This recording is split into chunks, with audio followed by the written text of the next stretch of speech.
तो चलिए, आज जो कहानी हम सुनने जा रहे हैं उसका नाम है रात का रिक्शा। ये एक ऐसे सफर की कहानी है जो एक बिल्कुल आम सी यात्रा की तरह शुरू हुई, लेकिन फिर एक बेहद भयानक और अलौकिक अनुभव में बदल गई। कहानी की शुरुआत होती है रात के 10 बजे से। जानते हैं ना, ये वो वक्त होता है जब ज्यादातर दुनिया सो जाती है और अंधेरे में कुछ अनकही चीजें जाग उठती हैं। और सोचिए, इस माहौल को और भी घना और डरावना बना रही है लगातार होती बारिश। शाम से जो शुरू हुई वो रुकने का नाम ही नहीं ले रही। सारी सड़कें कीचड़ में बदल गई हैं और सफर बहुत ही मुश्किल हो गया है।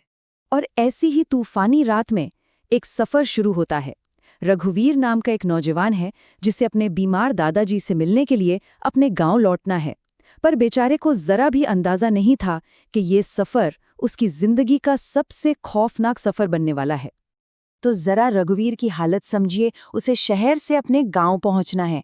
रास्ता बिल्कुल सुनसान जंगल से होकर गुजरता है, जहां सियारों की डरावनी आवाजें गूंज रही हैं। और सबसे भयानक बात क्या है जानते हैं? गांव पहुंचने से ठीक पहले उसे रास्ते में पड़ने वाले शमशान घाट को पार करना होगा। और तभी जोरदार कड़कड़ाहट के साथ एक बिजली सीधे ताड़ के पेड़ पर आ गिरती है। पेड़ में आग लग जाती है और वो धड़ाम से सड़क पर गिरकर रास्ता पूरी तरह से बंद कर देता है। रिक्शा वहीं रुक जाता है। अब रघुवीर को अपना बाकी का सफर पैदल ही तय करना होगा। और बस यहीं से कहानी में एक ऐसा अजीब मोड़ आता है जो सब कुछ बदल देता है।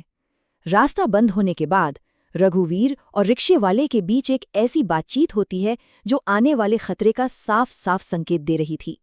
तो होता ये है कि रिक्शा चलाने वाले जो काका थे वो बड़ी इंसानियत दिखाते हैं और रघुवीर को अपना छाता दे देते हैं। पहली नज़र में तो ये एक बहुत ही नेक काम लगता है ना? लेकिन छाता देने के साथ ही वो एक बहुत ही अजीब सी चेतावनी देते हैं। वो कहते हैं, कोई अगर पीछे से आवाज देना तो ध्यान मत देना। बस इस एक लाइन ने उस नेकी के काम पर एक गहरे रहस्य का पर्दा डाल दिया। तो अब सवाल ये था कि ये बस एक नेकी थी या किसी आने वाले बुरे वक्त का इशारा। रिक्शे वाले की दयालुता तो ठीक थी, पर उसकी इस अजीब सी बात ने रघुवीर के दिल में एक अजीब सी बेचैनी पैदा कर दी थी। और अब कहानी का सबसे खौफनाक हिस्सा शुरू होता है। सोचिए, रघुवीर अकेला है, घना अंधेरा है और वो शमशान के पास है।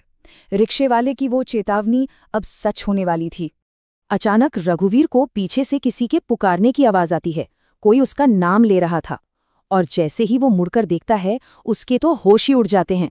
वो कोई और नहीं, वही रिक्शे वाला काका था। लेकिन इस बार उसका इरादा बिल्कुल भी नेक नहीं लग रहा था। और यहीं उस ड्राइवर का असली भयानक रूप सामने आ गया।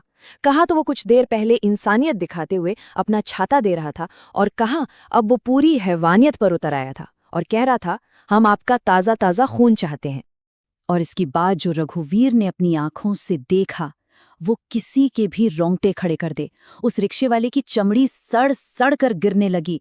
अब ये बिल्कुल साफ हो चुका था कि वो कोई इंसान नहीं, बल्कि एक पिशाच है, खून की प्यासी एक आत्मा। अब रघुवीर के पास एक ही चारा था, भागो, बस भागो अपनी जान बचाकर। वो कीचड़ और अंधेरे में बेतहाशा दौड़ा, ठोकरे खाता हुआ, गिरता पड़ता और सीधा शमशान में जा घुसा। वहां उसने एक अध जली लाश के पास एक पेड़ के पीछे छिपने की कोशिश की। तो ठीक उसी पल जब लग रहा था कि अब सब खत्म, कि अब रघुवीर नहीं बचेगा, तभी कहानी में एक और मोड़ आता है। एक अनजाना बचाने वाला सामने आता है जो रघुवीर की किस्मत ही बदल देता है। वो पिशाच रघुवीर को ढूंढ ही लेता है और उसका गला दबाने लगता है। रघुवीर की सांसें उखड़ने लगती हैं। उसकी आंखों के सामने अंधेरा छा रहा था। उसे लगा, बस आज उसका अंत निश्चित है।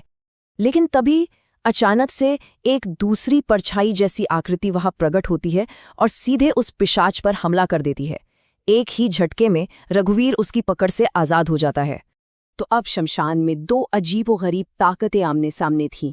एक तरफ था वो खून का प्यासा पिशाच और दूसरी तरफ एक रहस्यमयी रक्षक जिसका चेहरा अंधेरे में छिपा हुआ था, जो उस पिशाच से लड़ रहा था। पर सवाल ये था कि ये रक्षक आखिर था कौन? वो रहस्यमयी रक्षक रघुवीर को इशारा करके चिल्लाता है, घर लौट जाओ, जाओ, निकलो यहां से।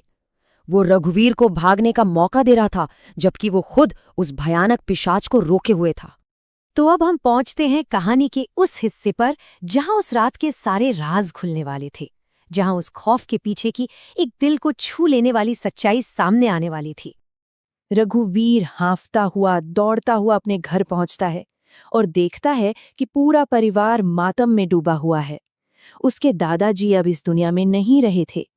उस रात का खौफ अब एक गहरे दुख में बदल चुका था। और तभी रोते रोते उसकी दादी ने जो बताया उससे सब कुछ साफ हो गया। उन्होंने कहा कि उसके दादाजी अपने आखिरी पलों में उसे देखने के लिए बेचैन थे और बार बार बस यही कह रहे थे, रघुवीर बहुत खतरे में है। और बस यहीं पर सारी पहेली सुलझ जाती है। शमशान में वो रक्षक कोई और नहीं बल्कि रघुवीर के दादाजी की ही आत्मा थी। अपने पोते के लिए उनका प्यार इतना मजबूत था कि मौत भी उन्हें उसे बचाने से नहीं रोक सकी। रघुवीर ने दूर आम के पेड़ के पास एक चमकती हुई आकृति देखी। उसके दादाजी थे जो अब भी उसकी रक्षा कर रहे थे। तो ये कहानी हमें एक बहुत ही गहरे सवाल के साथ छोड़ जाती है। क्या प्यार के सबसे मजबूत बंधन वाकई मौत की हदों को भी पार कर सकते हैं?